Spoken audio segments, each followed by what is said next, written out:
Hello guys, ഇന്ന് കൊരങ്ങച്ചനം കണ്ടുള്ള യാത്രയായിരുന്നു. ഫസ്റ്റ് കണ്ടത് നമ്മൾ ചീയപ്പാറ വാട്ടർഫോളാണ്. വാട്ടർഫോൾ കണ്ട് നേരെ വിട്ടുന്നേരം മാങ്കുളത്തേക്ക് പോകുന്ന ഉദ്ദേശിച്ചിട്ടാണ് കേട്ടോ. പക്ഷെ എൻ്റെ കൂടെ എൻ്റെ ഗസ്റ്റ് ഉണ്ട് കേട്ടോ. ഗസ്റ്റ് വണ്ടിയുടെ ബാക്കിലിരിക്കൊണ്ടാണ് ഞാൻ കാണിക്കാത്തത്. നേരെ മാങ്കുളത്തേക്ക് എത്തി നേരെ ഫ്രണ്ടിൽ ചെല്ലുമ്പോണ്ടല്ല, ഫസ്റ്റ് തുടങ്ങുന്നത് തന്നെ നേരെ തേയിലത്തോട്ടം കണ്ടിട്ടാണ്. എൻ്റെ ഗസ്റ്റ് ഈ തേയിലത്തോട്ടം കണ്ട് അമ്പരിച്ച് നിൽക്കുന്നുണ്ട്. അപ്പം ഞാനൊന്നും മിണ്ടിയില്ല. അപ്പോൾ ബാക്കിനി കാണാൻ കിടക്കുകയാണല്ലോ, അതുകൊണ്ടൊന്നും മിണ്ടിയില്ല. ആ തേയിലത്തോട്ടം കൊണ്ട് അവരതിൻ്റെ ഫോട്ടോ എടുത്തു. പിന്നെ നേരെ കാടിനുള്ളിൽ കൂടെ കുറച്ചുള്ള യാത്ര. ആ യാത്ര ചെന്ന് അവസാനിച്ചിട്ട് അടുത്തൊരു തേയിലത്തോട്ടത്തിലേക്കായിരുന്നു.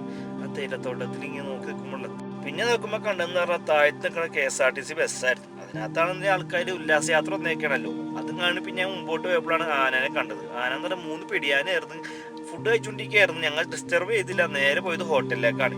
ഹോട്ടലിൽ ഡ്രോപ്പ് ചെയ്ത ശേഷം ഞാൻ നേരെ ഫ്രണ്ടിലേക്ക് വന്നപ്പോൾ എന്നാൽ അടിപൊളി വ്യൂ ആയിരുന്നു. കുറച്ച് നേരം അതും കണ്ട് ഞാൻ ആസ്വദിച്ച് അവിടെ ഇരുന്നു. ഇതുകൊണ്ട് അവസാനിച്ചെന്ന് കരുതണ്ട കേട്ടോ, ഇത് തുടക്കം മാത്രമേ ഉള്ളൂ. ഇനി മാങ്കുളത്തെയും ഈ ഹോട്ടലിലെ വിശേഷമായി അടുത്ത വീഡിയോ നമുക്ക് കാണാം. Okay, bye bye.